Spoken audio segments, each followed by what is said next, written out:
vidas. Senhor, usa tua filha mais uma vez, como o Senhor sempre tem usado, sê com ela, em nome de Jesus. Glorifica o teu nome, Pai. Que não venhamos ouvir o que queremos, Senhor, mas aquilo que nossa alma precisa, em nome de Jesus. Aleluia. Glória a Deus. Glória a Deus. Paz do Senhor, gente. Amém. Tudo conversa da pastora, não acredita nela não. Tudo bem. Abra nossas Bíblias. Livro de 2 Reis, capítulo 11, versículo número 21. 2 Reis, capítulo 11, versículo é o de número 21. Glória a Deus. Vamos falar um pouquinho. Já está sendo falado no culto. Hoje o Senhor tem uma palavra diferente aos nossos corações. Glória a Deus. Todos encontraram?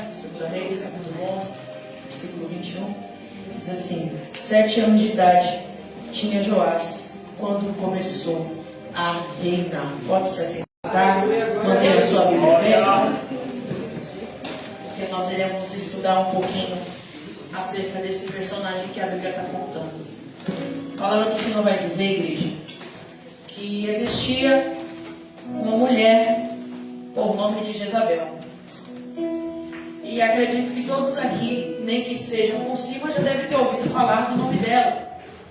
Nós sabemos que Jezabel era uma rainha e ela casou com o rei de Israel na época, que era um homem por nome de Acabe. E nós sabemos que Jezabel ela era uma mulher extremamente cruel.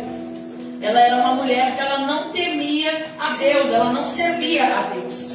Ela servia a deuses estranhos, a Baal, a Moloque e diversos outros deuses que ela trazia do lugar da onde ela morava. E nós sabemos pela história que Acabe, ele era um homem que ele não tinha muito poder, uma potência, um poder de voz dentro de casa. Então tudo aquilo que Jezabel dizia era o que Acabe fazia.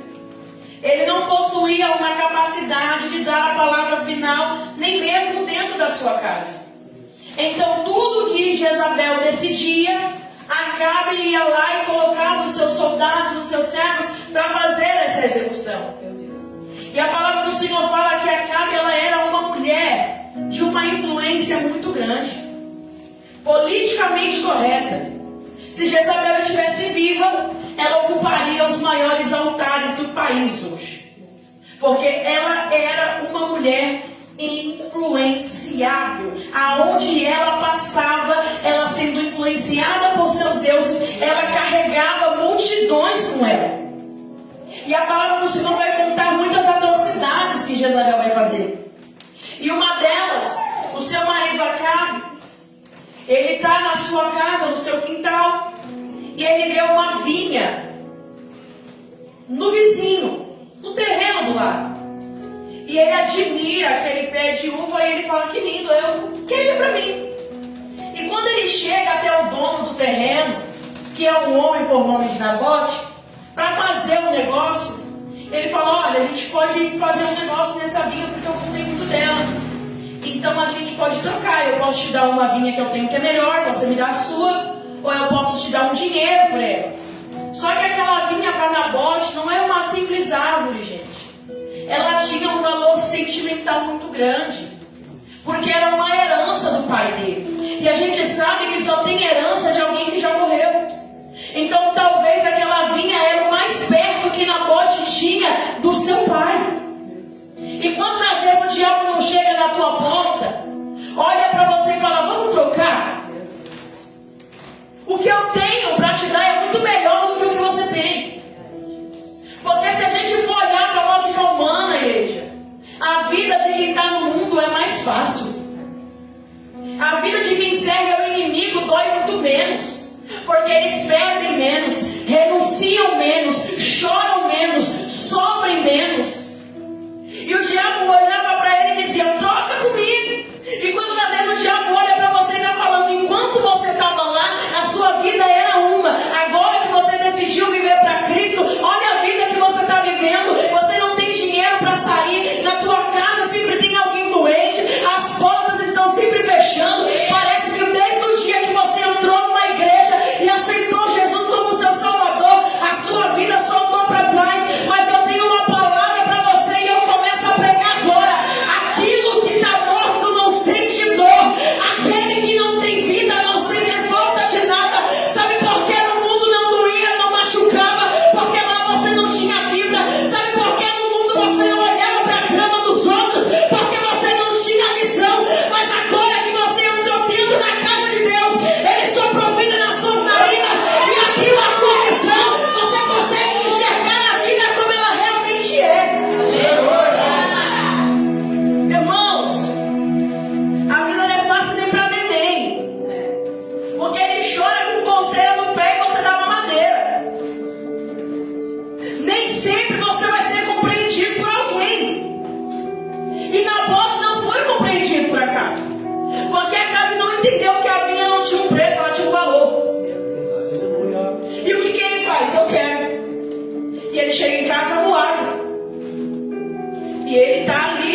Irmãos, Jezabel era a esposa dos sonhos de qualquer homem. Por quê? Porque ela conhecia Acabe como ninguém. E ela sabia muito bem como agradar ele. Sabe o que acontece muitas das vezes? É que você está dentro de casa, ou olha, dentro de casa ninguém me entende. Dentro de casa ninguém me compreende. Aí você sai pra rua e parece aquela pessoa que você está conversando 5 minutos e entende a sua vida do dia que você nasceu até o momento atual. Aí você olha e pensa, mas por que quem está lá em casa não me entende desse jeito?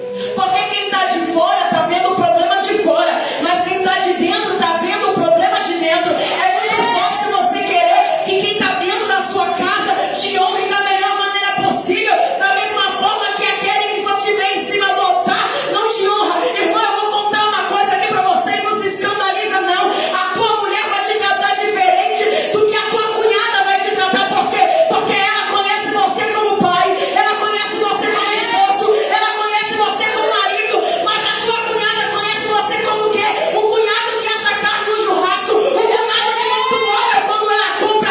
Então ela não convive com você, ela não sabe direito quem você é. Então é fácil as pessoas de fora te compreender. Irmão, entenda uma coisa para você não se ferir e não trazer um jugo para dentro da tua família. Quem é de fora sempre vai honrar você mais. Irmãos, quem vê você acordando parecendo o diabo da Tasmânia vai te honrar menos do que o irmão que só vê você arrumado no culto. Ô irmão, pergunta para a ovelha Ângela como é que eu desço as escadas do meu quarto. Parece a morte que matou Tancredo. Tem dia que eu olho no espelho e falo, minha filha, todo dia tudo bem, mas hoje tu veio daquele jeito, ó. O rascunho do inferno, feio, irmão. Você acha que eu acordo com esse cabelinho aqui assim arrumadinho, irmão? Acorda amassado assim, ó. Parece os Simpsons. Terrível. Só que você quer que a pessoa que vê você assim todo dia te trate igual a pessoa que só vê você arrumadinho no culto. E isso é um erro que a gente comete. Os nossos defeitos, irmão, conhece quem convive com a gente. Quem está de fora só vê as qualidades.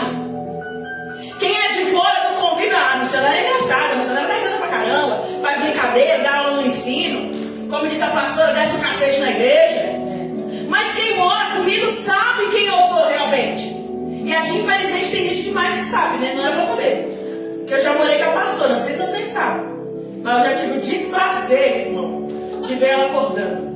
É terrível. É o apocalipse. O pastor que eu diga. Brincadeiras à parte, mas isso é sério. Você quer conhecer bem uma pessoa? Esteja no convívio dela diariamente. E aí você vai conhecer ela como ninguém. Porque aí tem gente que olha e fala, nossa, mas fulano é tão engraçado, porque você não vê ele acordando. Nossa, mas fulano é tão comunicativa porque você nunca passou um dia mal do lado dele. Então olha por que Jezabel era a mulher dos sonhos. Porque ela era alguém de dentro de casa que conhecia Acabe como ninguém de fora conhecia. Oh, meu Deus do céu. Eu imagino Acabe acordando com aquele bafão de dragão e ela falando, nossa amor, que hálito fresco. É, irmão. Você acha que as da rua não tratam seu marido assim não, quando elas querem pegar? Trata. Porque quando a Jezabel ela quer se apresentar pro seu marido, até os defeitos dele viram qualidade. Aí dentro de casa você fala, nossa, tá mais ricuda. Aí a Nora fala, ai, tá tão lindo. Aí ela fala, tá vendo, meu? Essa doida aí me encantando aí, quando eu chego lá em casa, a minha não quer nem olhar pra minha cara. Aí essa carniça aí me apitar, sai daqui, capeta. Mas isso é sério.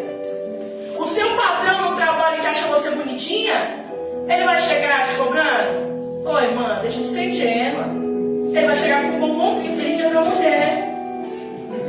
Aí é dia das mulheres, você chega em casa, gente, mulher é terrível. Eu acho que eu não sou mulher nesses casos, que eu odeio flor. Mas você imagina chegar em casa e se encontrar floricultura, né? O Juliana Flores, na porta da sua casa. Aí você chega, você encontra menino trepado, louça na pia, e o seu marido deitado no sofá desfalecido, fraco, chega a estar amarelo. Você olha e fala, meu Deus, misericórdia. Mas sabe o que é interessante? O seu filho está gripado. Você vai lá, cuida da criança, põe a criança para deitar. Seu marido está desfalecido. Você prepara uma janta, ele come, vai tomar um banho e volta. Quando você sobe e vai tomar banho e volta, sabe o que você tem dentro da sua casa? Um lar. Você tem alguém que senta no sofá com você e assiste aquele mesmo programa? Você tem alguém que quando a criança tosse é uma correria para ver quem corre primeiro para socorrer? Você tem alguém que quando você está fazendo a comida está ali elogiando o arroz e o ovo que você está fazendo? Você tem alguém que no dia que você está doente abre a porta do seu quarto com o remédio certo para dar para você tomar? Você tem alguém que quando sai para a rua para comer um lanche lembra que você gosta de alguma coisa e faz questão de trazer para te agradar? Sabe o que é isso? É honra. Isso também é cuidado. Mas sabe por que a gente se perde nessas coisas? Porque a gente é acostumado com grandes gestos. E quem é acostumado com grandes gestos perde o valor das coisas pequenas. Ô irmão, tem algo mais gratificante na sua casa do que você chegar no almoço de domingo, você olhar para a sua mesa e você ver que não está faltando ninguém. Você vê que está todo mundo ali. Você acha que tem algo mais gratificante do que chegar no dia das mães e seu filho vir com um garrancho todo rabiscado, entregar na sua mão e te dar um beijo? Tem coisas que quem está lá fora não pode te proporcionar. Você acha que vale mais você sentar na sua cadeira, sentar no seu sofá, pegar o álbum de fotos do seu casamento e começar a folhear e relembrar a história que você tem com esse homem e com essa mulher? Será que alguém de fora conhece o quanto que vocês choraram para chegar até aqui? E como você quer que as pessoas de fora te honrem, sendo que elas nem conhecem você de verdade? É você que tem que valorizar quem está dentro. E isso daqui é muito sério. Tem gente perdendo a família porque não sabe dar valor. Ô irmãos, é para passar fome? Passa junto. É para não ter o que vestir? Fica nos juntos. Tá sem luz? Cortou a luz, não deu dinheiro para pagar? Jantar à luz de vela, roscovo à luz de vela, frita o zoião, irmãos. E come, porque você poderia estar passando por esse sufoco sozinho, mas Deus te deu a graça de ter alguém para passar junto com você. Não é para na hora do aperto você olhar para dentro da tua casa e procurar culpado, não, porque nem sempre dentro de casa vai estar o culpado. Às vezes o culpado é a circunstância, às vezes o culpado é a falta de dinheiro, às vezes o culpado é Deus que quer te provar e te ensinar a valorizar as coisas pequenas, às vezes o culpado é o inimigo que está tentando te levar ao extremo. Mas o que você precisa entender é que se Deus deu uma família na tua mão, é para você cuidar da tua família. Se Deus deu filhos para você, é para você zelar por eles, porque Jezabel era uma ótima esposa, mas era uma péssima mãe. Tanto que a Bíblia não relata o processo de gravidez dos filhos, não relata o nascimento. Por quê? Porque ela só tinha filhos para dar cabo. Não era do interesse dela gerar. Ela não era como Ana, que estava ali clamando. Não era como Raquel, que até se desesperou. E olha para você vai falar o seguinte: você já ajuda, porque não está acontecendo. Não é que nem Sara, que se desespera tanto que fala para Abraão: olha, daqui a pouco você morre e não tem um filho, então pega a escrava, deita com a escrava, porque sua geração não pode parar. Jezabel era uma mulher que não se importava com os valores da família. E isso tem um problema muito grave. Por quê? Porque isso vai refletir na geração dela. Às vezes você olha para o teu filho e fala: não sei quem puxou ruim, você. Eu que não fui. Puxou você. Nossa, esse menino vai birrento. Você. Esse menino mal educado. Você. Esse menino guloso. Você. É você que está refletindo dentro da tua casa o teu comportamento e não está vendo. Você trata a sua esposa que nem um lixo e reclama que seu filho mais velho está agarrado nos cabelos da tua filha mais nova. Ele está vendo o pai tratar a mãe que nem um lixo, ele vai tratar os irmãos igual. E é isso que acontece dentro da casa de Jezabel. Os filhos de Jezabel não têm amor de mãe. Eles não conhecem o valor da família. Então eles vão crescer pessoas egocêntricas, egoístas, pessoas oportunistas que passam por cima de qualquer um para alcançar os seus próprios objetivos. Entenda uma coisa: você que é servo de Deus tem por obrigação deixar os valores de Cristo repousar sobre a mesa na tua casa. Que negócio é esse de estar todo mundo dentro da mesma casa, mas ninguém se ama, ninguém se respeita, ninguém se comunica? Ei, irmão, tem dia que você tem que desligar o celular mesmo e passar 5 minutos dando ouvido para aquele filho seu que não sabe falar. Tem momento, irmão, que você tem que desligar a televisão um pouco, sentar na porta do banheiro e escutar a tua esposa falar as mesmas coisas que ela fala todo dia, porque esses são os valores da família. E quando uma casa não tem valor de família, cresce sem estrutura, cresce sem amor, cresce sem força, crescem filhos jogados. Meu Deus. Ah, missionário, isso é mensagem para culto de libertação? É. Porque o diabo entra na sua casa aí. Irmão, nem tudo é fumar, beber, se prostituir, roubar, não. Às vezes a gente peca num detalhe pequeno. O teu filho chega da escola com um desenho novo, você nem olha na cara da criança. Aí quando ele tem 15 anos, você quer que ele sente com você para conversar de namorada. Ele não vai. Você não construiu essa ligação com ele. E sabe o que vai acontecer? Ele vai engravidar a filha da vizinha e vai sobrar para tu cuidar. Esse é o problema. Teu filho adolescente chega em casa, você nem percebe se o menino está inteiro, se o menino está diferente. Você precisa prestar atenção no que está acontecendo dentro da sua casa. Jezabel percebe que Acabe não está bem. E ela olha e fala: o que está acontecendo? E ele conta: olha, eu queria uma vinha, mas na hora se recusa a vender, ele se recusa a trocar. Eu já fiz todas as propostas que eu podia, mas ele insiste que ele não vai e que ele vai permanecer, porque é uma herança e eu estou mal, porque eu quero.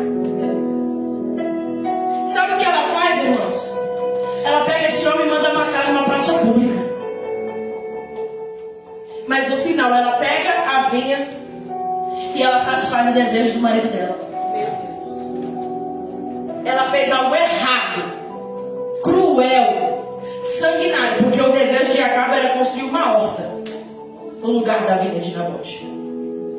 Mas você tem todas as possibilidades do mundo de fazer o mínimo por alguém de dentro da sua casa e você não faz. E aí, quando você precisa, você quer que alguém faça para você. E não é desse jeito. O ser humano só funciona na base da troca, irmãos. Isso você vai custar para aprender. Você não trabalha o mês todo por um salário? Isso não é uma troca? Eu ofereço a minha energia e o meu trabalho manual, e você me oferece um salário. E quando você chega dentro de casa, e se você paga aluguel, o proprietário te oferece a casa, em troca você dá um salário para ele em troca daquela casa que você está usando. Você precisa de energia dentro da sua casa, e a companhia de energia precisa de dinheiro. E ali vocês vão fazendo uma troca. A vida é feita de trocas. Quando você vai aprender isso? Olha como você precisa ser atento às coisas que acontecem dentro da sua casa. Hoje, um pouquinho mais cedo, antes de vir para o culto, Davi chegou da escola e ele chegou todo alvoroçado, porque a professora passou um desenho da Emília e ele não sabia desenhar, e ele veio desesperado, falando que você precisa falar para a Ângela imprimir o desenho da Emília, porque a professora falou que eu tenho que levar o desenho da Emília, e eu não sei desenhar o desenho da Emília, eu tenho que levar o desenho da Emília. Ele quase que não respirava para falar do desenho da Emília. Eu olhei para ele e falei: Davi, a Ângela não trabalha mais naquela empresa, ela trabalha em outra agora, não dá mais para ela imprimir. Mas sabe o que você pode fazer? Por que você não tenta desenhar? Mas eu não sei desenhar. Aí ele falou: mas por que você não pede para a Sofia te ajudar a desenhar? Falei: Davi, você não pode pular as regras da escola. Se a professora falou para você desenhar, você tem que desenhar o desenho da Emília. Pede para a Sofia te ajudar e você vai desenhar. Sabe por que você tem que aprender a desenhar? Porque no dia que você precisar e não der, você sabe fazer. Ele desceu as escadas correndo e foi falar com a Sofia. Agora imagina você, um pai. O seu filho chega agora, sabe, com uma atividade tão simples como essa, você não dá atenção. a professora nem creu. Não, porque eu falei que era para desenhar e chegou aqui com esse desenho impresso. Aí quando chega em casa, você quer distorcer a orelha da criança. Você quer comer a criança no chinelo. Pela sua falta de atenção. Só que isso começa em coisa pequena e termina em coisa grave. Por quê? Porque aí você deixa passar o aniversário de alguém da casa. Você deixa de passar a data que você iniciou o relacionamento com essa pessoa. E sabe o que vai acontecendo? Vai minando água dentro da tua casa. E quando você vai ver, tá todo mundo submerso. Ninguém consegue mais se comunicar com ninguém. Porque ninguém mais se entende, ninguém mais se encaixa. E foi nesse ambiente que Jezabel criou os filhos dela, agradando somente a Acabe e deixando os filhos de lado. E aí ela tem uma filha que é pior. Irmão, conseguiu fazer essa proeza de ser pior que ela. A Thalia. Ela é pior do que a mãe. Mais cruel. Mais soberba. Tudo que Jezabel tinha de ruim, ela tinha de ruim vezes 2. E o que acontece com ela? Olha o que vai dizer o texto. No primeiro versículo do capítulo 11. E quando a Thalia, mãe de Acasias, viu que seu filho estava morto, ela se levantou e destruiu toda a semente real. Ela perde o filho. Ela não tira um período de luto. Onde já se viu isso? Uma mãe perdeu um filho e ela não teve nem que seja 1 hora de luto. Ela não teve. Davi gerou fruto de um pecado. O menino estava doente e ele já estava entrando no período de luto. Ele se tranca no quarto, ele não come, ele não bebe. Ele se desfaz das suas roupas reais. Ele se cobre de pano de saco, ele se cobre de cinzas. Ele jejua por quê? Pelo filho. Mesmo sabendo que Deus iria matar. Acasias foi acometido de uma enfermidade. Porque ele teve uma queda. Sofreu uma queda da janela. Porque a família de Jezabel tem problemas com janelas. Eu já preguei essa mensagem aqui. E sabe qual é o problema? Que ela vai matar toda a semente real. Quem é a semente real? É a família dela. Porque ela era a realeza. A sua mãe foi morta, jogaram ela da janela, os cachorros jantou ela, ficou só as mãozinhas, os pezinhos, só o básico. E agora ela assume o reinado e quando ela vê o filho morrendo, ela destrói toda a semente da casa dela. Você tem noção da gravidade de um erro que começou lá atrás? A crueldade nasceu no coração dela e agora foi plantada no coração da filha. E muita gente perdeu a vida por causa disso aqui. Só que você não é o fruto. E você não é obrigado a carregar o fruto das indecisões e das más escolhas da sua família. Se o teu pai era alcoólatra, você não precisa ser. Se a sua mãe não foi feliz na vida conjugal dela, não significa que você também não vai ser.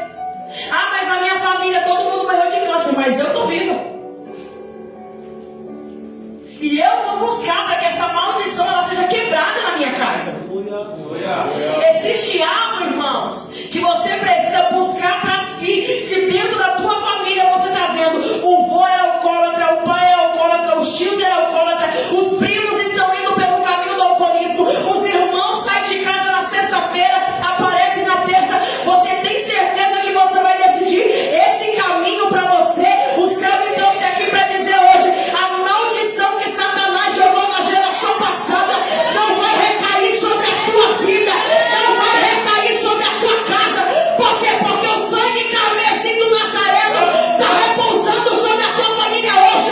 E tudo aquilo que o diabo projetou e disse que ele ia fazer com você, que não deu certo e agora está tentando fazer com os filhos, está quebrado pelo poder que é na palavra de Deus. Você não é fruto do que deu errado. E olha só o que vai acontecer mais à frente. Porém, Jeozabete, filha do rei Jeroão, irmã de Acasias, tomou Joás, filho de Acasias, ou seja, a tia do menino. Ela percebe a crueldade que está dentro daquela casa. Alguém nesse lugar tinha consciência. Alguém nesse lugar ainda tinha algo dentro de si que se chama humanidade. Irmãos, no meio do pega pra capar na tua casa, alguém tem que ter a mente sã, ou todo mundo vai se matar. Alguém tem que ser o ponto de equilíbrio. Não dá para todo mundo surtar no mesmo dia, na mesma hora, no mesmo momento. Teu marido está surtado, não surta também. Ou vocês dois vão se matar aí dentro. Os teus filhos estão se matando. Não entra no meio para acabar de matar, não. Seja um ponto de equilíbrio. Seja a consciência dessa casa. Deus chamou você para ser ponto de paz. Deus chamou você para apaciguar a situação. Ele não chamou você para entrar no meio do povo e se misturar no meio da confusão. Ele não chamou você para se misturar no meio do vício e desejar que todo mundo é você também. Nada nem nada, não. Todo mundo é, mas eu sou diferente.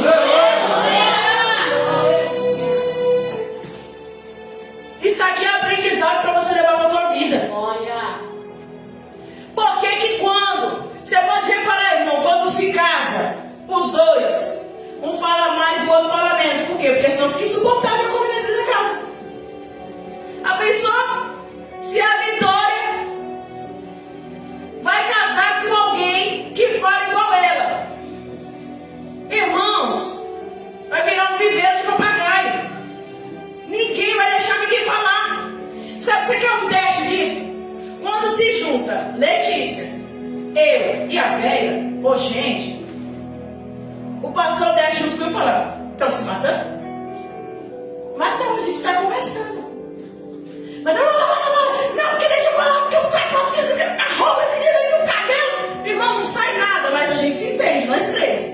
Mas quem está de fora está falando: Jesus, olha para aí.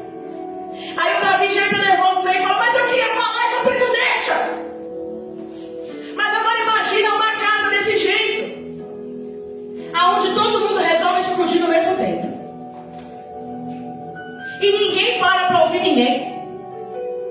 Ninguém para pensar no que está fazendo. Ô, irmão, sabe por que tem dentro de muita casa que o marido mata a esposa mata o marido, o filho se revolta, vai lá, mata o pai, mata a mãe? Sabe o que é isso? É casa sem estrutura, gente. Isso aqui é a mensagem para ser pregada, porque a Bíblia fala que nos últimos dias o amor de muitos esfriariam. E teriam filhos matando os pais e pais matando os filhos. Agora imagine um jovem que ele cresce dentro de uma casa onde a mãe dele é saco de pancada 24/48. O que isso vai gerar no coração desse menino? Um dia ele vai virar um homem. Eu vi uma reportagem de uma juíza que ela trabalha com menores infratores. E ela pegou um caso de um jovem de 15 anos que matou o pai na machadada. E o menino falava numa frieza que ela se apavorou com o jeito que ele falava. E ela dizia: mas você fala assim do seu pai com tanta leveza. Ele fala: eu dei foi paz para minha mãe, porque meu pai batia nela todo dia e batia em mim também. E da última vez ele quase matou minha mãe. Minha mãe ficou internada. Ele quebrou os ossos do rosto da minha mãe todinho. Aí eu fui lá e matei ele, porque minha mãe precisava viver. Agora me fala, com que estrutura esse jovem vai construir uma família? Mas sabe por que talvez aquele pai era daquele jeito? Porque o pai dele era pior. E sabe talvez porque o pai dele era pior? Porque o avô era pior ainda. E não tinha um ponto de equilíbrio dentro dessa casa para olhar e dizer: não, eu vou fazer diferente. Até hoje, aqui em casa foi assim, mas eu vou fazer a diferença. Esse jovem não tinha Jesus na vida dele, mas você tem. Aleluia. Você tem um privilégio que ele não teve. Você tem alguém para pregar para você da história que aconteceu com alguém, para que essa história não aconteça dentro da tua casa. E sabe o que acontece dentro da casa da gente? Irmão, quando a gente serve a Deus, a gente é o ponto de socorro da família. Por quê? Está acontecendo alguma coisa? Não, tem que falar para fulano orar, porque fulano é da igreja, fulano leva lá o nome, presente em oração. Não é assim que acontece? Agora imagina, se você não consegue dar conta dos teus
crescer naquele ambiente.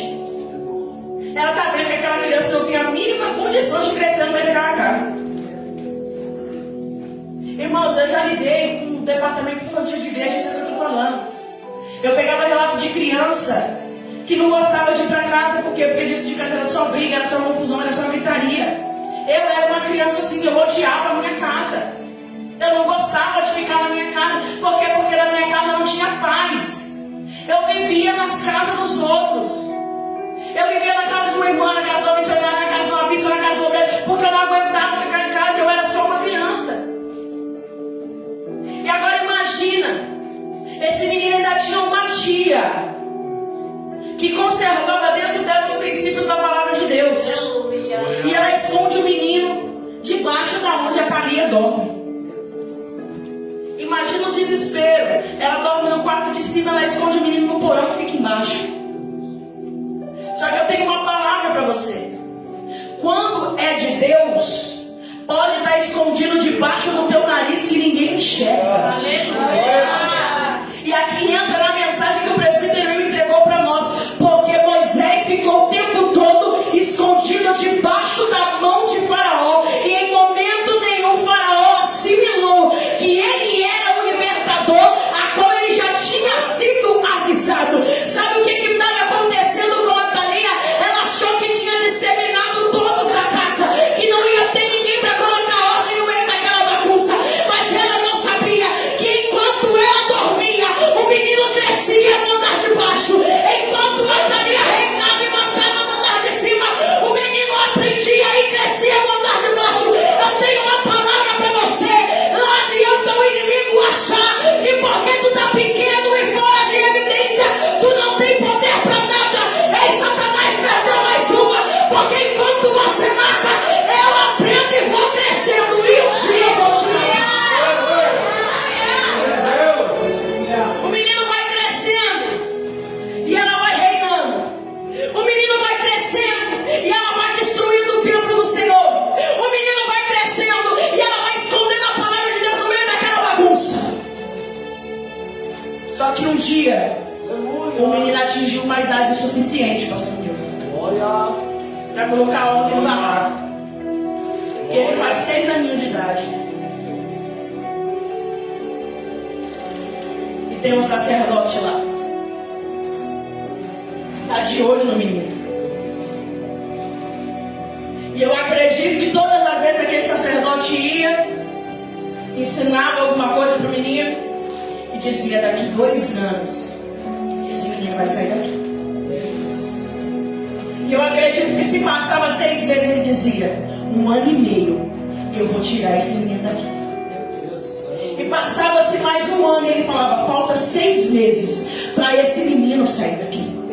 E o menino completa 6 anos de idade. E aí ele fala: está chegando o momento do menino sair daqui. E aí sabe o que acontece? Olha só o que o versículo 17 vai fazer. Vai dizer pra gente: e Joiada fez um pacto entre o Senhor e o rei do povo, de que eles seriam o povo do Senhor, e também entre o rei e o povo. E todo o povo da terra entrou na casa de Baal e demoliu seus altares e as suas imagens, quebraram por completo em pedaços, mataram Matã, o sacerdote de Baal, diante dos altares. E o sacerdote indicou sobre os oficiais da casa do Senhor. Ele estava o tempo todo planejando uma revolta. O tempo todo Joiada estava planejando como tomar o controle daquela bagunça de volta. Por quê? Porque não é porque a tua casa saiu do prumo que você simplesmente tem que chutar o pau da barraca e dizer: eu não posso mais fazer nada, porque já está um para um lado, o outro para o outro perdido, o outro caiu na droga, o outro separou da esposa. O que é que eu vou fazer?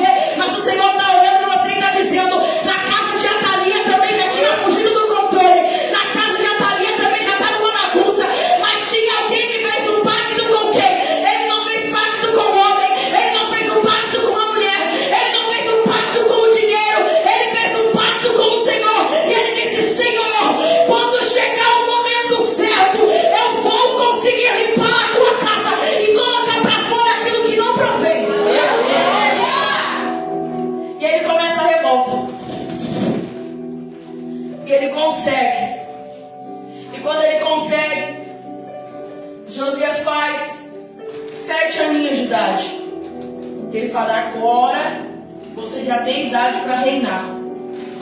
Você acha que ele passou esses 7 anos lá escondido, jogando pimbolim? Não. Ele passou esses 7 anos escondido sendo preparado. Aleluia. Sabe qual que é o teu problema? Tem crente que passa 2 anos sentado em observação para ser obreiro. O dia que levanta, senta de novo. Porque o tempo que você estava escondido, você não usou para aprendizado. Você usou para conforto. Sabe por que tem gente que prega uma vez só, presbítero, e nunca mais prega? Porque não se preparou. Levou a primeira palavra de qualquer maneira, se frustrou. Em vez de se frustrar, pregar a frustração e dizer: agora eu vou me esforçar, vou me dedicar, porque quando eu tiver uma outra oportunidade, eu vou limpar aquela imagem que ficou no meu coração de uma palavra frustrada. Eu vou entregar o meu melhor e eu vou descer do altar satisfeito, porque eu sei que Deus me usou na minha singularidade, porque eu tirei um tempo para me preparar. Sabe por que tem crente frustrado dentro da igreja? Olha para todo mundo crescendo e fala: por que eu não cresço? Porque no tempo que você está escondido, em vez de você estar se preparando, está dormindo, está falando mal da vida dos outros, está preso no meio da série da Netflix, sem fazer nada, enquanto o céu está olhando para você e está falando: ei, se prepara, porque quando chegar o tempo da evidência, não vai dar para esconder você de novo. Ei, se prepara, porque quando chegar o dia de eu te levantar, tu não vai poder sentar de novo. Ele se levanta. E agora ele vai assumir o reinado, que é dele por direito. Porque ele fazia parte daquela família real. Matou todo mundo, mas ele ficou. E olha só o que vai dizer. No versículo 20. E todo o povo da terra se regozijou, a cidade ficou em silêncio. Mataram Atalia com a espada ao lado da casa do rei. 7 anos de idade tinha Josias quando começou a reinar. Sabe o que é interessante? Quando a revolta começa, Atalia descobre que o menino está vivo. Ela manda os soldados lá no lugar onde ele dormia, porque ela achou que ia encontrar ele lá. Sabe qual é o problema do diabo? É que ele viu você preso em um lugar por muitos anos. O inimigo olhou para ele e falou: não, mas ele é estourado. Eu sei que se eu falar um negocinho, eu vou achar ele lá naquele lugar, porque ele ficou 7 anos lá. Eu vou achar ele lá. Só que tem um problema. Você passou 7 anos nesse lugar se preparando para sair. Você não passou 7 anos nesse lugar fazendo dele a sua morada.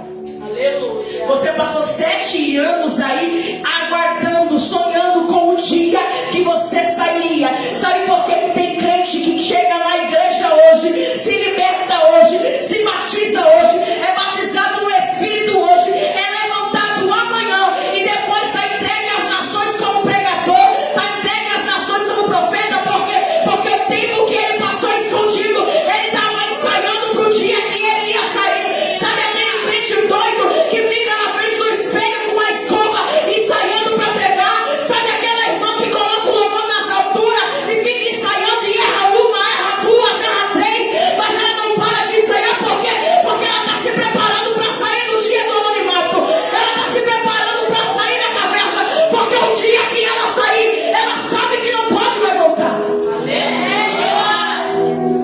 E ela vai tentar procurar o menino lá embaixo.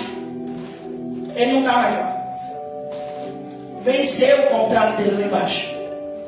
E sabe o que acontece? Vem uma ordem. É para matar Matão, sacerdote de Baal. Porque agora não vai mais ter sacrifício para Baal aqui. Agora vai ter sacrifício para Deus. E se você quer matar a raiz, irmãos, tem que matar ela por completo. É arrancar da profundeza. Se o problema dentro da sua casa está nos filhos, você tem que ver o que é que está refletindo neles. O que é que está acontecendo. Porque às vezes você vai falar: mas esse menino não me respeita.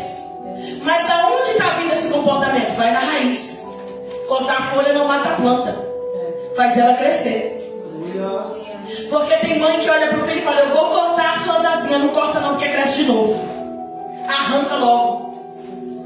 Arranca logo esse abrolho da tua casa pela raiz. Qual que é o problema da tua casa? É falta de oração? Você vai resolver com campanha? Qual que é o problema da tua casa?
procurar o menino onde? Na casa do Senhor. Meu irmão, o diabo sabe o endereço da igreja que você congrega. Pode ser besta.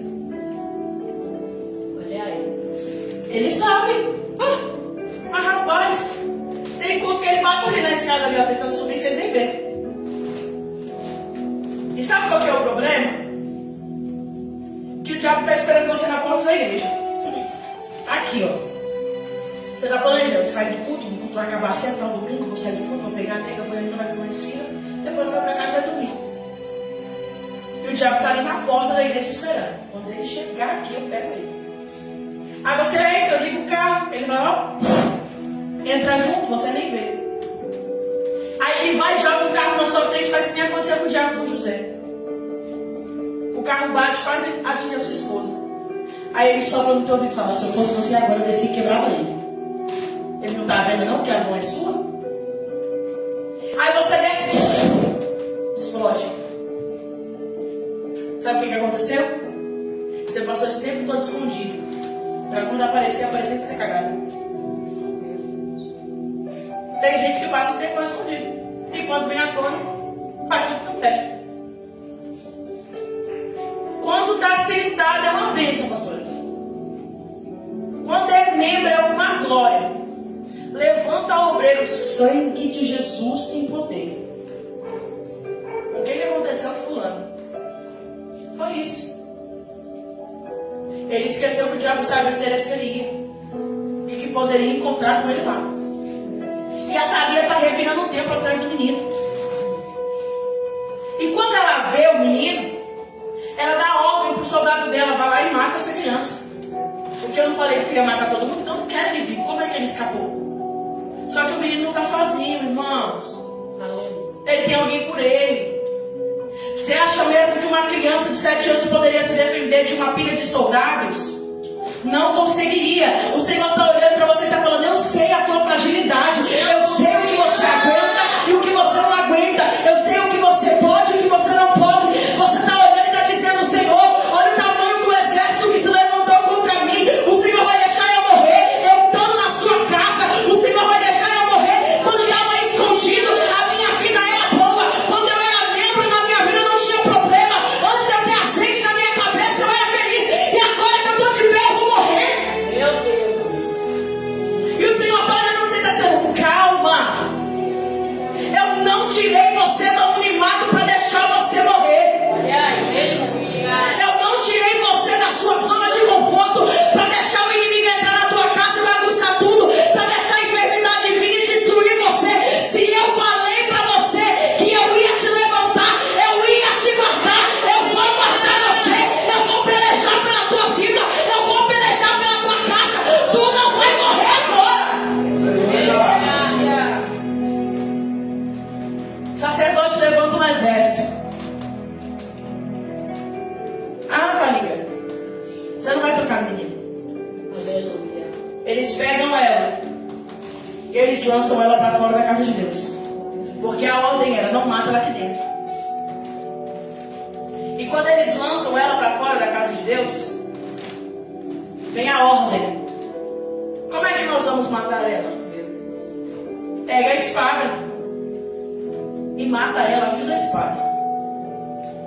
E ali é feito. A Thalia é morta a fio da espada. E entra no versículo que a gente leu.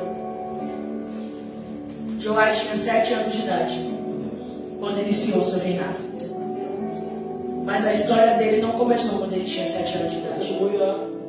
A história dele começou quando a avó dele não era alguém boa.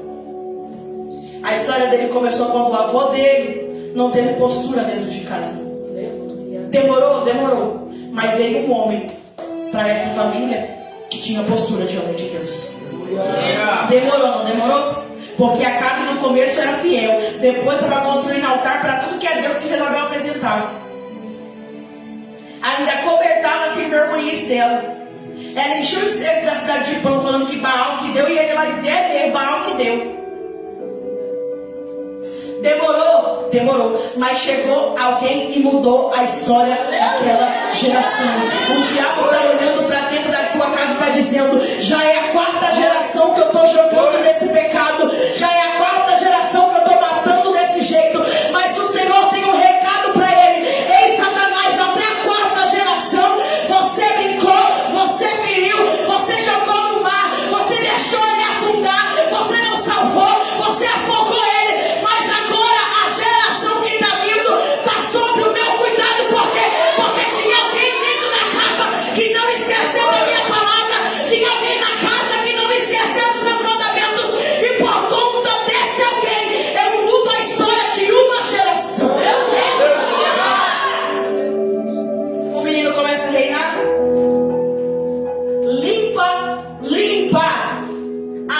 bagunça. Limpa tudo. Tira tudo que não provém e joga fora. Os deuses estranhos. Manda quebrar tudo. Destrói tudo em pedaços.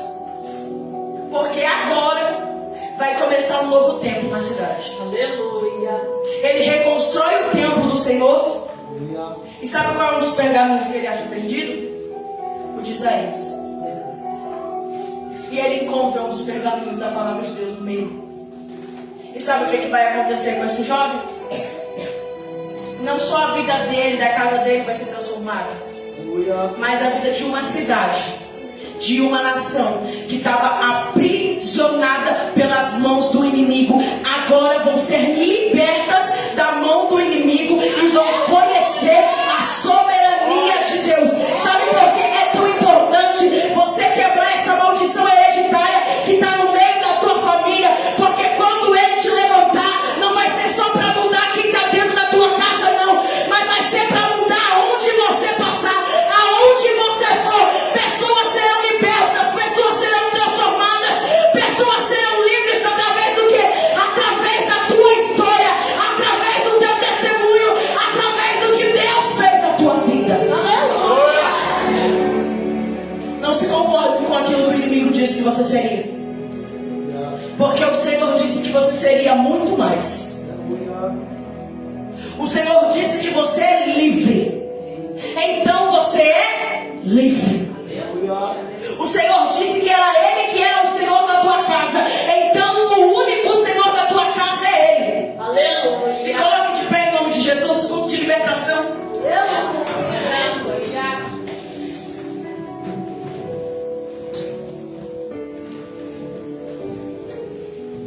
Daí de onde você está no seu lugar, você vai apresentar a tua casa, a tua família, a geração que antecedeu você e a geração que está por vir. Se você tiver filhos, apresente os seus filhos. Se você ainda não tiver, apresente ainda o que você vai ter. E coloque ele debaixo das fortes mãos do Senhor. Sabe por quê? Que a palavra do Senhor fala que o amor de Deus se compara a um amor, é o amor de uma mãe. É o único amor que pode ser semelhante, comparado aí com o amor de Deus. É o amor de uma mãe. Então você tem noção do poder que tem a sua oração pela tua casa?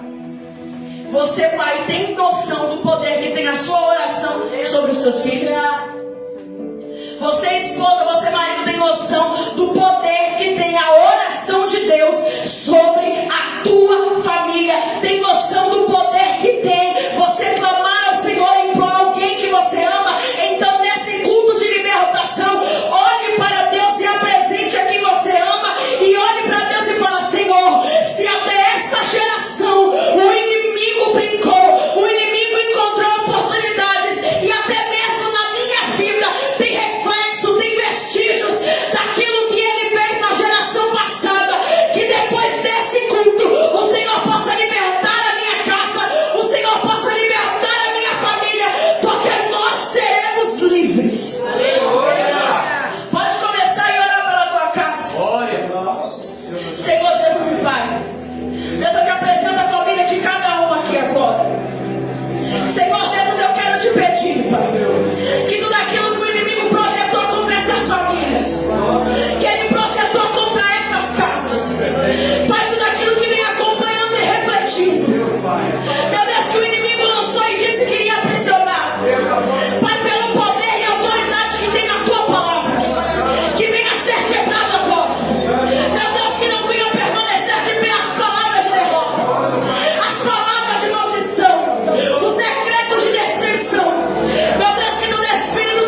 veio, que Deus abençoe poderosamente. Amém? Senhor, meu Deus e Pai, obrigado, Senhor, pela Tua palavra, obrigado, Senhor, pela vida do Teu povo.